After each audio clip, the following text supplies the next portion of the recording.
Hello and welcome to another update video about Polygon MATIC. It continues to hold the support that we defined. Let me actually move that a little bit to the left here. So yeah, that's the support area relevant for the current pullback. It goes down all the way to $1. Ideally, it's holding that. Ideally, it's holding that. And doesn't go any lower. If it does go any lower, it would look a bit strange with the decline and then that impulsive rally. So ideally, it's gonna push up from here somewhere. As long as it's holding the $1 level, that's fine. If it breaks below that, I mean, it can then retest the 94-cent level and 87.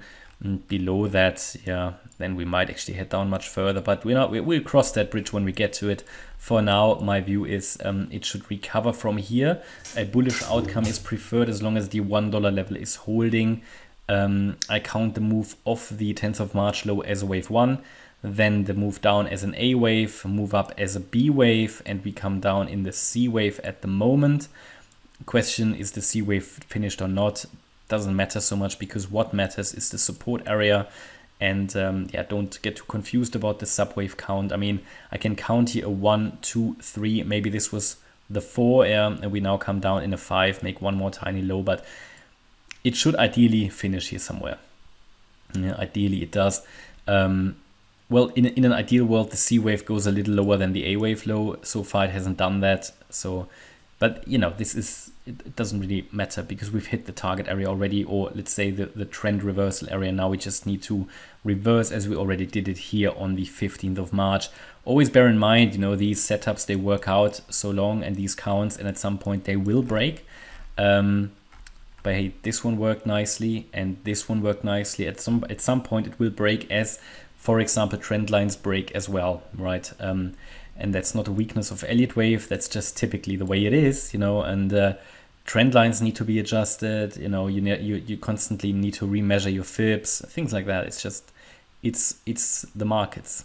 You know, what could it be? It could also be an Elliott wave triangle possibly that we're forming here in a B wave and then come down and C.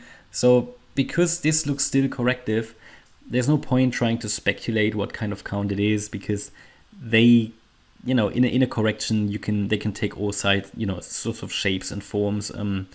For me, the ABC is the most logical explanation, especially because the C wave needs a bit of space, and it has that space. Yeah, you know, what could the target be to the upside? So let's say we've got this wave 1 to the upside. We're now coming down in the wave 2. What would be the target of the third wave? Let's say if we hold the current low, it will have to be adjusted slightly if we drop down a little bit lower, because that's just how I measure the fibs. We need to measure them off the high to the low. As you can see, the targets will shift depending on how low we actually will go eventually. But at the moment, target would be 158 of that third wave. We should then ideally get a fourth and a fifth as well. Resistance on the way up is very clearly the 156 level. That would match quite well with that third wave target, yeah, to get some serious resistance there. And confirmation that the third wave has actually started will be obtained if we break above 125. That's basically it about MATIC at the moment. Hope you liked the update. If you did, please hit the like button, leave a comment and subscribe. And if you really like the content, then please check out the channel membership. Thanks a lot for watching. Bye bye.